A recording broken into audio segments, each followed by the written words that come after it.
So here we are again, and we haven't gotten any closer to what's actually being said. We haven't gotten any closer and one step further to absolving the situation, to put water on the fire, if I may. This is addressing the racism on TikTok. I uploaded the video that young lady posted on TikTok for my benefit, because I am Indigenous and I have witnessed racism for 45 years of my existence. I'm 50 right now. And the racism started long before my tender. My great-grandmother was in residential school before Canada was even a country. My entire family was in residential school. And when you put the term residential school and Indigenous people together and add racism, you always have that conduit. You always have that circle. Racism, residential school, Indigenous people. Now, in my video, I did not say, and I did not single her out by name. Her name is not important. But yet I posted her video on my YouTube channel because she got offended. She got offended because she assumed I called her a racist. I did not call her a racist. I said racism is ugly. Racism people don't want to talk about. Racism people get offended. Not one time did I ever mention her name to single her out as an individual that is a racist. So let me be clear on that. I am an individual that stands up against racism.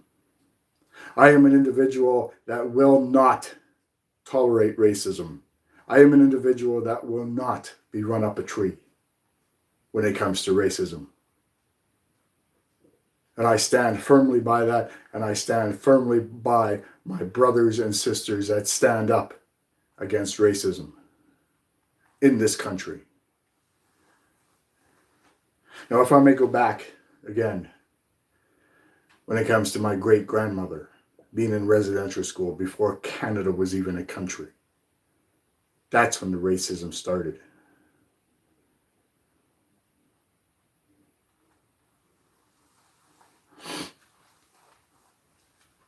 Am I passionate when it comes to Indigenous values and Indigenous rights and Indigenous people? Yes, I am passionate.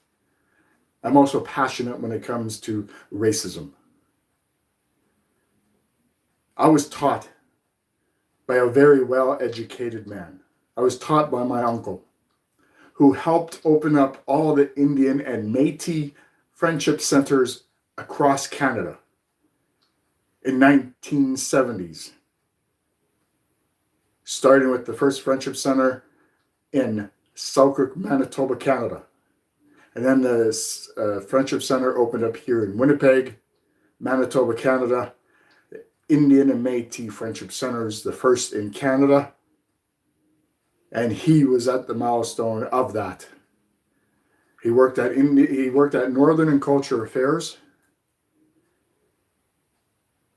One of his friends and lifelong friends and roommates that he went to at St. John's College was Ed Schreier, and they were lifelong friends. My uncle passed away in 2010.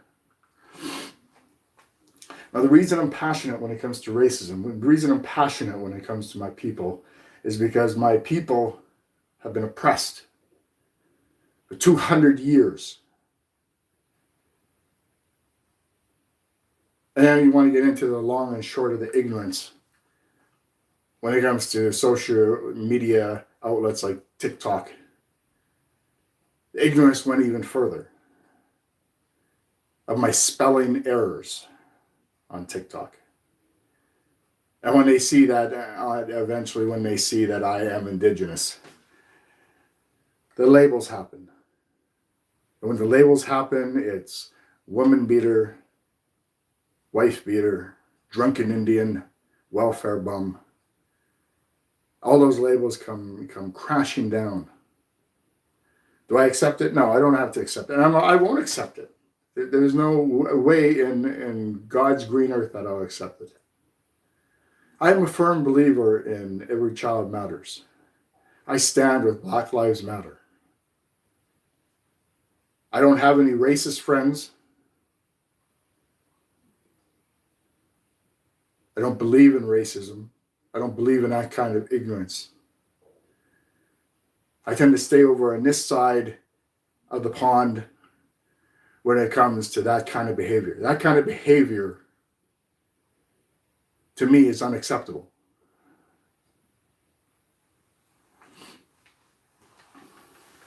Now, have I had racist friends in the beginning? Yes, I did.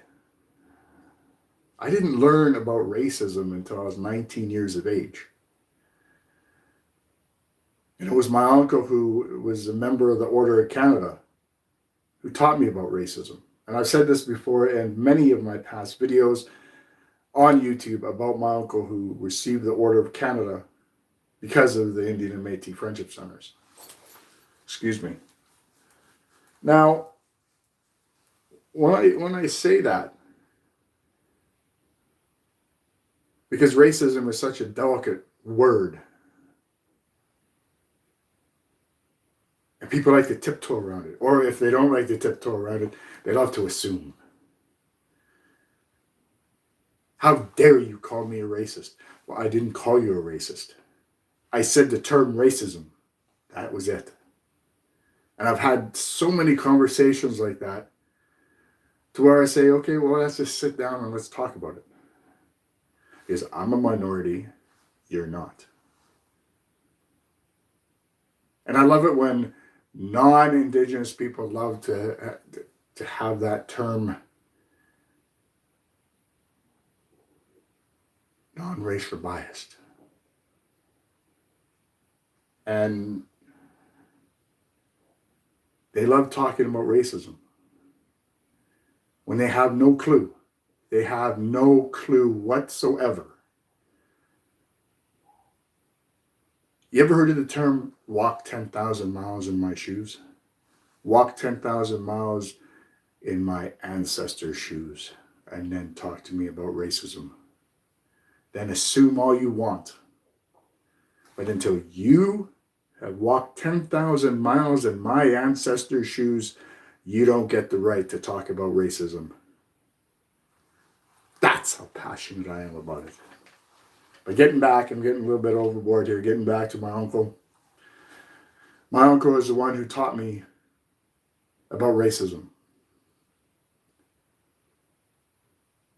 He said you have to take racism with a grain of salt. Because if you don't take racism with a grain of salt, you're going to be like everybody else and you're going to sink down to their level of ignorance. Now, I'm not saying everybody out there is ignorant. I'm not saying everybody out there is racist, because I am a minority. Again, that's assuming. What I'm saying is the half out there that is racism, that is racist, they don't care about your values. They don't care about what you think. They don't care about what you have to type down or what you have to say on video. And that's their prerogative. This, however, is my prerogative. This is why I am here. This is why I am addressing the issue on the young lady on TikTok who went out of her way to talk about me and to assume that I mentioned her name and I said that she was a racist. So you go back on the videos I uploaded on racism on TikTok. Tell me, did I ever mention her name? Leave a comment in the section below. I implore you, to leave a comment in the comment sections below. As I said, my name is Philip Holmes. I'm from Winnipeg, Manitoba, Canada. And I'm here addressing the issues on indifference, bigotry, and racism on social media, not calling anybody out, not calling anybody names. I'm here to talk about the topics on racism. I've made this video 10 minutes already, almost 11 minutes. I'm not going to go over 12 minutes. I want to thank you, each and every one of you, for watching this video. I'm not name calling. I'm just here to talk about racism. I am a conduit with my ancestors when it comes to residential school, racism, Canadian government, every child matters, murdered and missing. And I would like to hear your feedback and your comments in the comments section below. So please do so. Thank you for joining me. I'll see you soon.